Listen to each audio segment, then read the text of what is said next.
Assalamualaikum warahmatullahi wabarakatuh. Selamat pagi rekan-rekan sekalian.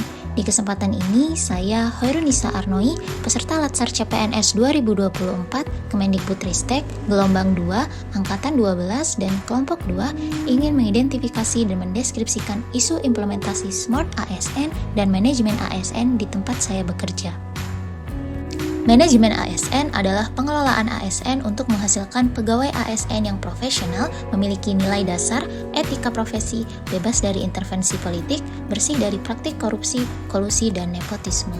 Smart ASN merupakan pegawai dengan kompetensi, kinerja, serta profesionalisme yang tinggi sehingga mampu beradaptasi dan semakin responsif terhadap perubahan dan pencapaian tujuan organisasi. Namun, pada kenyataannya, implementasi manajemen ASN dan Smart ASN memiliki beberapa tantangan dan isu, baik dari internal maupun eksternal. Berikut penjelasannya. Isu pertama terkait manajemen ASN yaitu tidak semua, namun ada beberapa RPS yang masih belum relevan dan sesuai dengan kurikulum vokasi. Dalam RPS tersebut, proses pembelajarannya masih berupa teori yang seharusnya praktikal dan pembelajaran berbasis project atau project-based learning sehingga nantinya dapat menyiapkan mahasiswa ke dunia kerja. Karena hal tersebut, solusinya dalam waktu dekat akan ada perubahan kurikulum di mana mata kuliah akan disesuaikan lagi dengan capaian pembelajaran. Contohnya, mata kuliah text production untuk mempersiapkan mahasiswa menjadi seorang content writer yang harus bisa membuat skrip dalam bahasa Inggris dengan gaya bahasa, struktur kalimat, dan pemilihan kata yang sesuai dengan tema berita atau artikel. Jika isu ini tidak dapat diselesaikan, maka akan ada pihak yang terkena dampak, yaitu mahasiswa di mana tidak mendapatkan input yang maksimal, tidak bisa mengikuti pembelajaran dengan baik, tidak tercapainya tujuan pembelajaran dan visi misi yang jelas. Isu kedua terkait manajemen ASN yaitu sistematika pelaksanaan UTS dan UAS yang harus ditingkatkan lagi, karena dalam penentuan jadwal pengawas masih menggunakan sistem manual sehingga membutuhkan waktu yang lama dalam membuat jadwal pengawas. Belum adanya aplikasi atau sistem yang bisa menjadi solusi dalam permasalahan sistematika pelaksanaan UTS dan UAS. Dengan adanya aplikasi atau sistem tersebut, diharapkan sistematika pelaksanaan UTS dan UAS, baik menentukan jadwal ujian maupun jadwal pengawas menjadi lebih cepat, efektif, dan efisien. Isu tentang manajemen ASN yang ketiga yaitu belum tersedianya buku panduan tentang berbagai macam teks. Selama ini, mahasiswa mendapat panduan dari internet. Mahasiswa sangat membutuhkan buku panduan tersebut karena dalam mengerjakan tugas akhir, mahasiswa akan diberikan opsi untuk memilih apakah mahasiswa akan mengerjakan tugas akhir yang berupa analisis maupun tugas akhir yang berupa project. Isu-isu tersebut saya dapatkan melalui hasil observasi dan pengamatan langsung yang saya lakukan dalam Institusi Politeknik Negeri Bandung, khususnya di jurusan Bahasa Inggris. Selanjutnya, saya akan mengidentifikasi dan mendeskripsikan isu implementasi Smart ASN yang terjadi di lingkungan tempat saya bekerja. Isu Smart ASN yang pertama yaitu belum optimalnya pemanfaatan teknologi informasi dalam proses pembelajaran di kelas. Tidak semua, tapi ada yang masih mengandalkan metode konvensional seperti ceramah dan buku teks, sehingga kurang menarik minat mahasiswa dan tidak sesuai dengan perkembangan zaman yang semakin digital.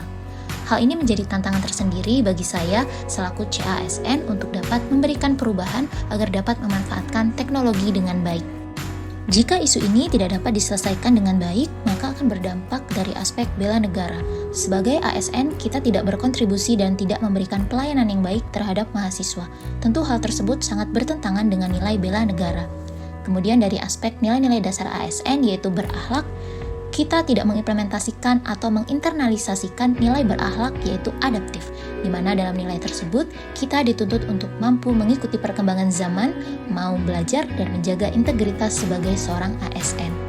Pihak lain yang terkena dampak adalah mahasiswa itu sendiri, di mana tidak mendapatkan input yang maksimal, tidak antusias mengikuti pembelajaran, tidak termotivasi dengan baik, citra masyarakat yang tidak baik tentang ASN dengan beranggapan ASN tidak profesional dan dipertanyakan kompetensi ASN. Isu Smart ASN yang kedua yaitu pemanfaatan aplikasi conference seperti Zoom, Google Meet, kemudian Google Drive, Form, dan yang lainnya sebenarnya sudah diimplementasikan sebagai pemanfaatan digital. Namun, belum adanya suatu platform atau aplikasi e-learning khusus di jurusan bahasa Inggris terkait evaluasi dan pengumpulan tugas, serta pemberian materi yang hanya bisa diakses oleh dosen dan mahasiswa jurusan bahasa Inggris.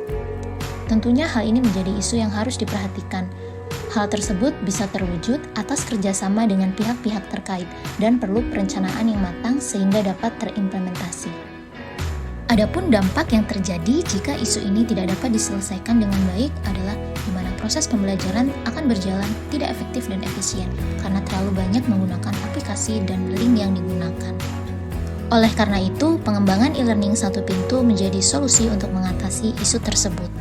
Isu Smart ASN yang terakhir yaitu pengaktifan website jurusan.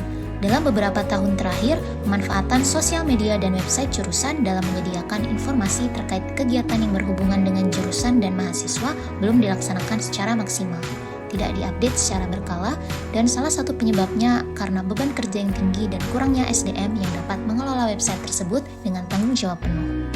Dalam beberapa bulan terakhir, pengaktifan sosial media dan website jurusan menjadi semakin lebih baik, walaupun belum ada staf khusus yang bertanggung jawab untuk mengelola website dan sosial media.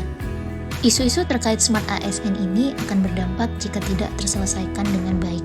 Adapun pihak-pihak yang terdampak, yaitu pihak jurusan, mahasiswa, maupun instansi. Kita telah mengidentifikasi dan menganalisis beberapa isu penting terkait implementasi Smart ASN dan manajemen ASN di perguruan tinggi. Mari kita jadikan isu-isu ini sebagai tantangan sekaligus peluang untuk terus berinovasi dan meningkatkan kualitas pendidikan di perguruan tinggi. Dengan menerapkan konsep Smart ASN dan manajemen ASN, kita dapat berkontribusi dan menghasilkan lulusan yang berkualitas dan mampu bersaing di tingkat global. Terima kasih dan selamat berkarya.